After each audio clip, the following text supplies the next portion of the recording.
Most moms think fear only show up when something dangerous happens. But the truth is that fear quietly sneaks into our lives daily. It sneaks into the decisions you make as a parent, even without you as a mom noticing. And that fear might be holding your child back. So as a mom, you need to work on those fears so you can help yourself and help your child. Now, fear in parenting often hides behind good intentions. So as a mom, maybe you have good intentions. You keep telling yourself, I have good intentions for my child. It appears in things like you've been overprotective. You overprotect your child. You second guess yourself. You second guess your child as well. You say no quickly. Your child asks you for something and quickly you say no. You're not even giving the child an opportunity to try. You doubt yourself. You don't give opportunities for your child to try things. That is fear creeping in quietly. But fear-driven parenting sends silent messages to our children. The message it sends to our children is the world is unsafe. That is what our fear sends to our children. It sends the message of I can't trust myself anymore. That is the message our children are gaining from our fear. Now, it sends the message of, okay, I can't make this decision. I am not confident enough to make this decision. I need someone to help me make this decision. That is what our fears as mom does to our children. But parenting from fear keep both you as a mom and your child small. So you need to step up. You need to step away from that place where you're parenting with fear. We must parent with courage, because when we parent with courage, when we're courageous, doors begin to open. We begin to experience growth in ourselves and in our children. We become more resilient and confident when we embrace confidence instead of fear. Now, most times, fear comes in ways that feel so overprotective. But instead of protecting your child or protecting you, it actually builds invisible cages. You want to overprotect your child. You don't give your child opportunity to try. You don't give your child opportunity to make mistakes. You've been overprotected. That is fear creeping in. And what it does, it creates invisible cage for you as a mom or for that child, because you don't give that child an opportunity to fly. Every time you act from courage as a mother or as a mom instead of fear, you give your child permission to step boldly into their own life. So as a mom, are you acting from courage? When you act from courage, when you're this courageous mom, you give your child an opportunity to step boldly into their own life. Now, fear doesn't keep your child safe, but what keeps your child safe is your courage. So are you courageous as a mom? Am I courageous as a mom? That is what we need to strive to achieve, because when we as moms lead with courage, our children get to inherit our bravery instead of our worries. Our children get to inherit the way we do things instead of our worries, instead of our fears. So we must work to be confident. We must work as moms to lead with courage. So are you that parent that is constantly worrying? You always worry and ask yourself, what if something happens? A lot of us have been there.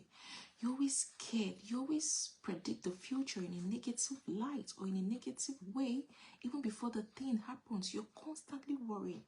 Are you that parent that always say no to every opportunity?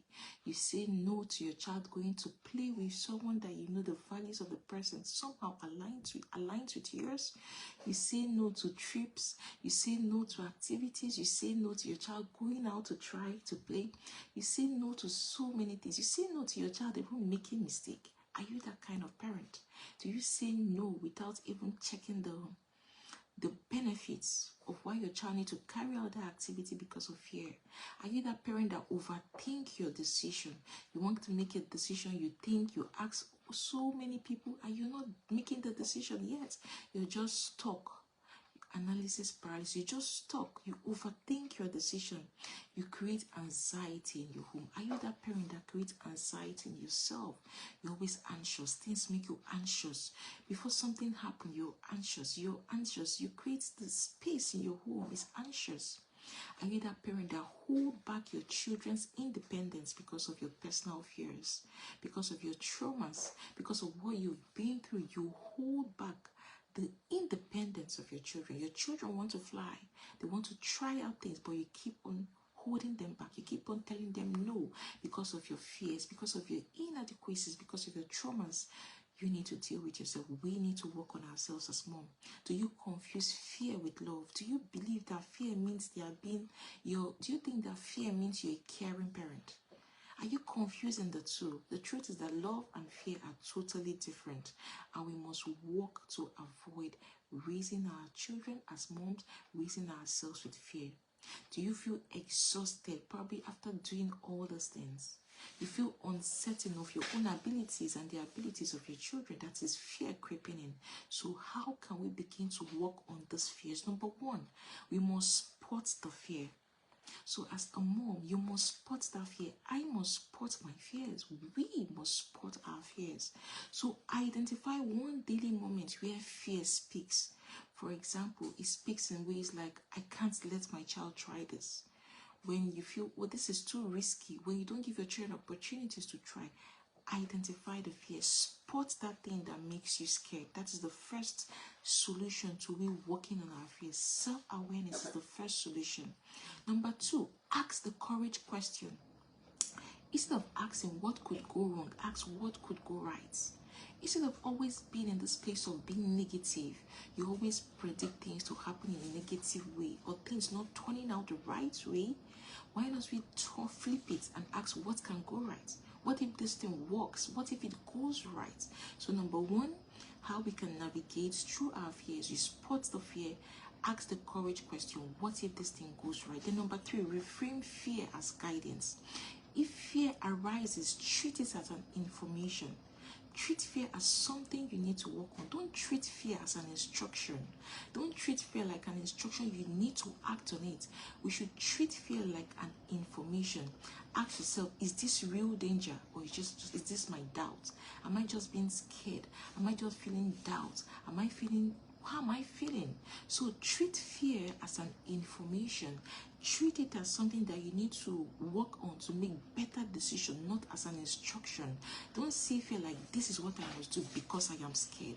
When you feel scared, ask yourself, why am I feeling this way? Is it because of this thing that happened? Is it because of this situation? Is it because of this person? Is it because of my child? Is it because of this event? So treat fear as an information. Then number four, take a courage action. Do one small thing differently today that fear normally stops you from doing.